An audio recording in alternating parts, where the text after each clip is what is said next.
السلام عليكم ورحمة الله وبركاته. أهلا بكل عشاق نادي الاتحاد وحلقة جديدة وتيفو الاتحاد السعودي. الحقيقة أن ملف مدرب نادي الاتحاد السعودي الجديد ملف شائك جدا، وإلى الآن محدش قادر ياخد فيه خطوة جادة عشان بس ما نتورطش في اسم جديد يبقى شبه كونسيساو أو شبه نونو سانتو أو شبه أي مدرب سابق لنادي الاتحاد. نادي الاتحاد ان شاء الله باذن الله هيرجع بقوه وانا متاكد من ده. ويمكن كان في اسم كان قريب جدا جدا من تدريب الاتحاد السعودي، وهو المدرب جيسوس، مدرب النصر السابق ومدرب الهلال السابق، ولكن طبعا حصل صوالات وجولات خلت اسمه بعيد جدا. النهارده هتكلم معاكم عن 3 اسماء جديده هيكون ما بينهم ان شاء الله مدرب نادي الاتحاد الجديد. يمكن بعد خروج المنتخب السعودي من كأس العالم بكل الأسف فقط بنقطتين، وبعد عدم تأهله لدور ال 32، الكل يسأل هل يا ترى دونيس مدرب المنتخب السعودي هيرحل ولا لا؟ طب وده كلام؟ هل ده يحتاج أي كلام؟ لكن برضو مش موضوعنا احنا دلوقتي نادي الاتحاد السعودي لكرة القدم يدرس تعيين جيسوس مدربا للأخضر بدلا من دونيس. عينكوا على المدرب بتاع المنتخب نادي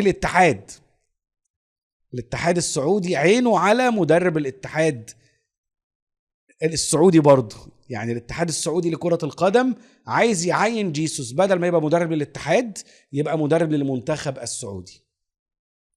طبعا بالمناسبة أكدت صحيفة عكاظ من قبل أنه كان هناك مفاوضات غير رسمية ما بين جيسوس لتولي تدريب الأخضر قبل انطلاق بطولة كأس العالم 26، وأوضحت الصحيفة أن جيسوس رفض العرض التمهيدي في ذلك الوقت نظرا لأن قبول المهمة قبل المونديال مباشرة كان يمثل مخاطرة كبيرة وصعبة في مسيرته. هم دول الناس الفهمانين. الراجل لسه واخد لقب دوري روشن مع النصر، هيضيع مسيرته وهيضيع تاريخه وهيضيع مستواه وهيعمل وصمة في حياته ويروح يدرب المنتخب السعودي وهو مش مستعد تماما؟ مغامرة. مش كل اللي يقبل بالمغامرة مشكلة. دونيس لما وافق لا أخطأ طبعا، ورينارد لما وافق بتدريب منتخب تونس ايضا اخطأ، وكل دي اخطاء للاسف. لكن يا ترى هل في تواصل دلوقتي ما بين الاتحاد السعودي وجيسوس؟ تواصل ما بين المنتخب السعودي وجيسوس، نعم.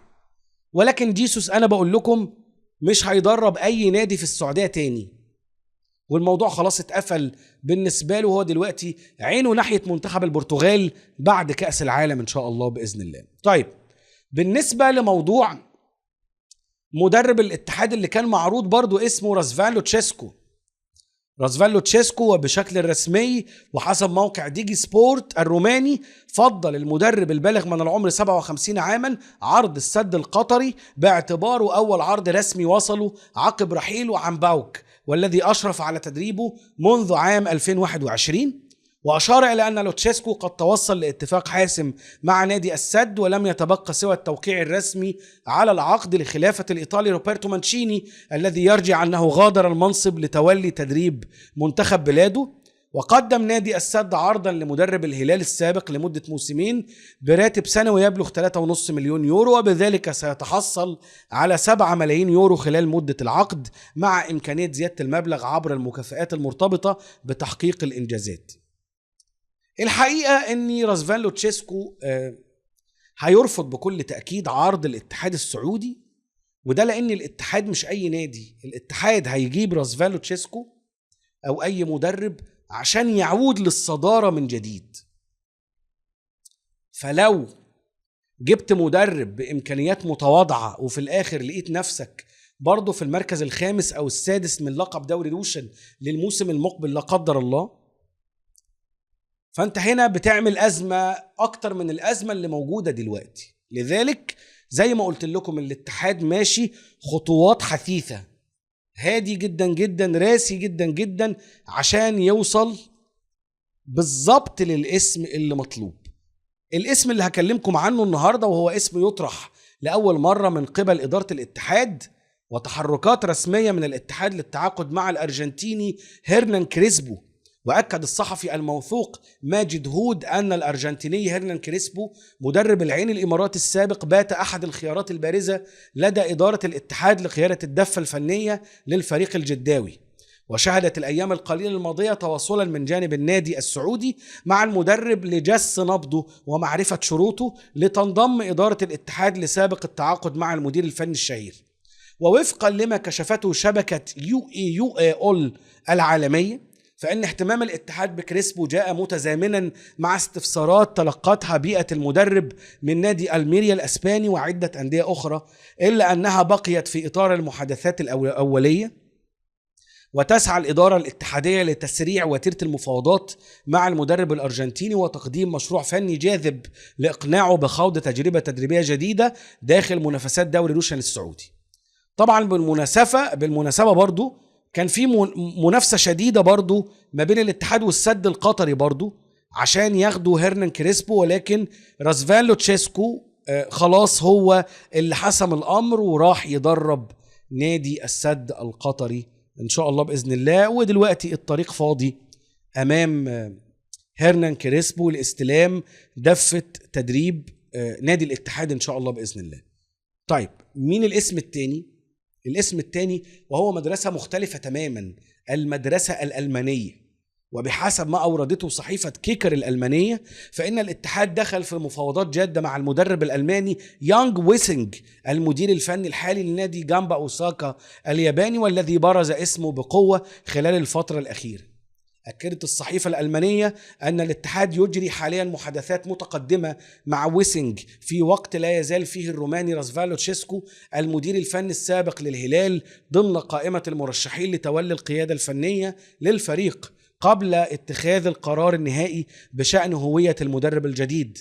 ونجح ويسنج في لفت الأنظار خلال تجربته الأولى كمدير فني بعدما قاد جامبا أوساكا لتحقيق لقب دوري أبطال آسيا 2 إثر الفوز في النهائي على النصر بنتيجة 1-0، ليؤكد قدراته التدريبية رغم حداثة مشواره. يبلغ المدرب الألماني 38 عام، سبق له العمل لسنوات كمساعد للمدرب روجر شميدت قبل أن يتولى قيادة جامبا أوساكا في الصيف الماضي، حيث حقق نتائج مميزة جعلته محط اهتمام عدد من الأندية. الحقيقة إن يانغ ويسنج ومع احترامنا لمسيرته لكني لا أرى أنه على قدر طموحات الاتحاد، إلا بقى لو الاتحاد عايز يعمل زي الأهلي السعودي ويجيب مدرب زي ماتياس سايسيلا، ساعتها هيبقى فيه كلام مختلف يعني. لكن الواقع بيقول إن ويسنج وهيرنان كريسبو كمان أقل من إمكانيات نادي الاتحاد السعودي.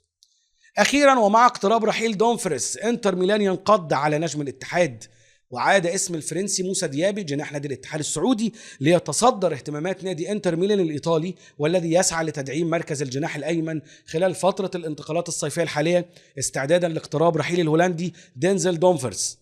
وبحسب موقع فيتشيتس فإن انتر ميلان بدأ في إعداد قائمة مختصرة من المرشحين لتعويض دومفريس عقب انتقاله لريال مدريد وبعد تعثر مفاوضاته للتعاقد مع ماركو باليستيرا. وذكرت صحيفة لا جازيتا دي سبورت الإيطالية أن إدارة نادي ميلان الإيطالي أدرجت 3 أسماء على رأس المرشحين، وهم الفرنسي موسى ديابي 26 سنة لاعب الاتحاد، والإنجليزي بروك نورتون كافي صاحب 22 سنة لاعب جنوة، ولاعب الآخر من دولة أخرى هي ليست بدولة اسمه عنان خليلي 21 عام لاعب بيونيون سان جيلوز البلجيكي. وأشارت الصحيفة إلى أن ديابي يعد الخيار الأكثر خبرة بين الأسماء المطروحة، ويحظى بإعجاب مسؤولي انتر في ظل رغبة اللاعب في العودة للملاعب الأوروبية بعد موسمين قضاهما في الدوري السعودي. الحقيقة إن احنا لازم ننجز يا جماعة، مع احترامنا لإدارة الاتحاد ومع احترامنا للتأني ومع احترامنا لأن هم مش عايزين يتهوروا وياخدوا قرارات صعبة، ولكن احنا عايزين ننجز. مش معقولة الأهلي بيتعاقد مع اللاعب رقم 3 قبل الميركاتو ما يبدأ أصلا، وإحنا قاعدين في مكاننا مستنيين نشوف هنعمل إيه والأندية هتعمل إيه ومين هيدعمنا ومين مش هيدعمنا. على أي حال أشكركم على حسن المتابعة، كل التوفيق لنادي الاتحاد، والسلام عليكم ورحمة الله وبركاته.